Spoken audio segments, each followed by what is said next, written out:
Assalamualaikum warahmatullahi wabarakatuh. Saya Rati Ramiasi dari Poltekkes Kemenkes Pontianak, Prodi Sarjana Terapan Gizi dan Dietetika.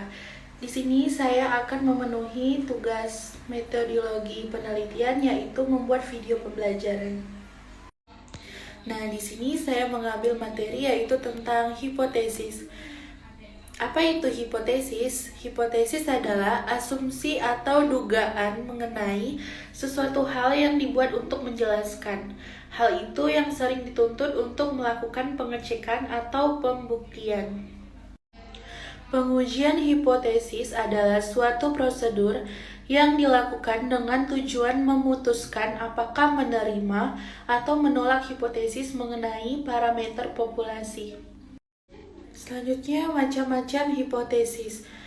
Hipotesis deskriptif, yaitu hipotesis yang tidak membandingkan atau menghubungkan dengan variabel lain.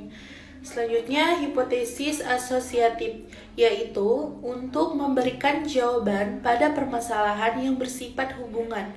Selanjutnya, hipotesis komparatif, yaitu untuk memberikan jawaban pada permasalahan yang bersifat membedakan.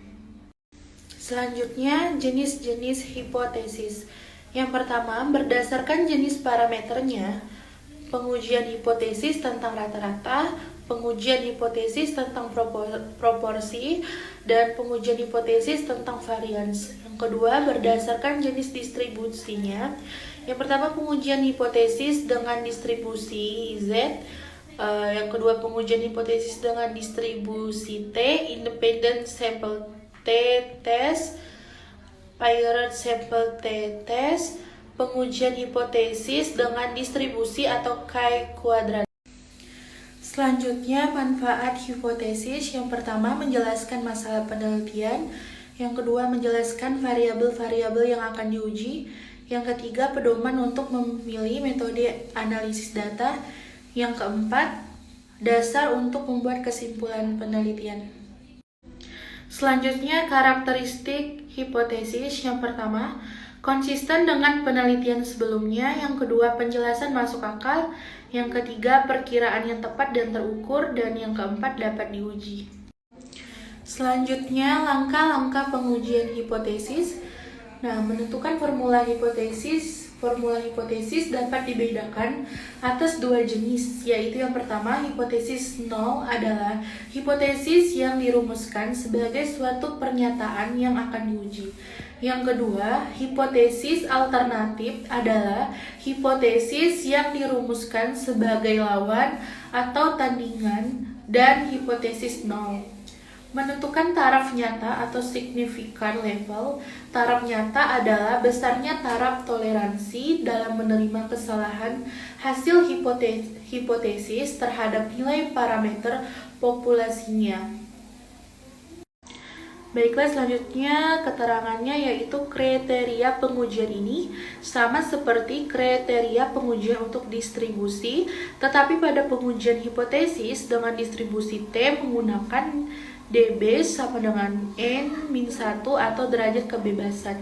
Nah, membuat kesimpulannya yaitu pembuatan kesimpulan merupakan penetapan keputusan dalam hal penerimaan atau penolakan hipotesis nol sesuai dengan kriteria pengujiannya.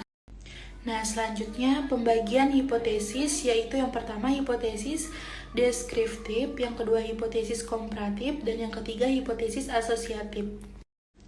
Nah, selanjutnya dalam sebuah penelitian hipotesis dapat dinyatakan dalam beberapa bentuk, yaitu yang pertama hipotesis nol, yaitu merupakan hipotesis yang menyatakan hubungan atau pengaruh antar variabel sama dengan nol, atau dengan kata lain tidak terdapat perbedaan hubungan atau pengaruh antar variabel.